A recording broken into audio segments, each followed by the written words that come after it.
अस्सलामुअलैकुम। तो कैसे हैं आप सब? आई होप मज़े से होंगे हमेशा की तरह। तो आज की जो रेसिपी है वो है मटन कलेजी, और ये पूरी है और मैं इसको पीसीस में करके फिर पका के आपको बताऊंगी कि कराची की मटन कलेजी कैसे बनती है।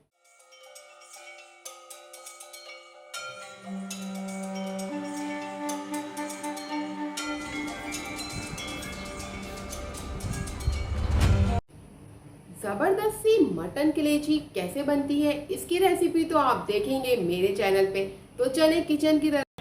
मटन कलेजी हो या बीफ कलेजी हो, दोनों को बनाने का एक ही तरीका है कि इसको ओवर कुक ना किया जाए और इसके पीसेस जो है वो 1 इंच के टुकड़ों में ज़रूर कटवाएं। अगर ज़्यादा बड़ा टुकड़ा कटवाएंगे तो उसको फिर पकाने का टाइम भी ज़्यादा हो जाएगा और ज़्यादा पकाने से ये हार्ड होती चली जाएगी।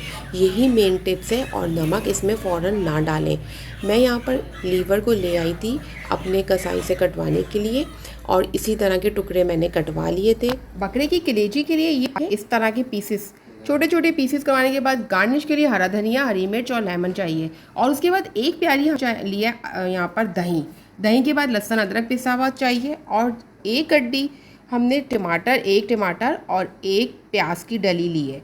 इसको हमने पीस लेना है। उसके बाद मसालों में हमारे पास है यहाँ पर ज़ीरा, हल्दी, नमक, धनिया, मिर्च। रेगुलर मसालों से अब हम फटाफट कलेजी बनाएंगे।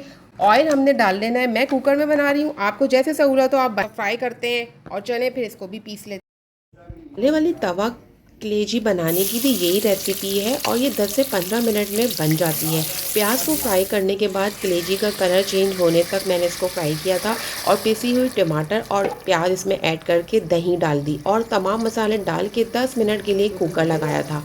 इसका टाइम आप नोट कर लीजिएगा। फिर मैंने पैन में निकाल के इसका पानी खुश्क किया था।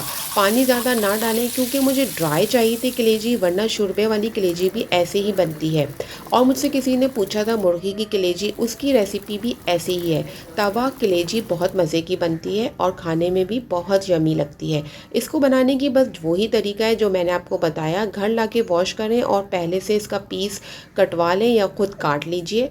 पीसेस 1 इंच के टुकड़े में होते हैं। नमक बाद में पानी मिला के ऐड कीजिएगा। यही अगर आप टिप्स को फॉलो करेंगे तो आपकी कलेजी भी बहुत नरम बनेगी। ऊपर से हरा धनिया और अदरक डाल के गार्निश कीजिए। मुझे दें इजाज़त। अल्लाह हाफ़िज़।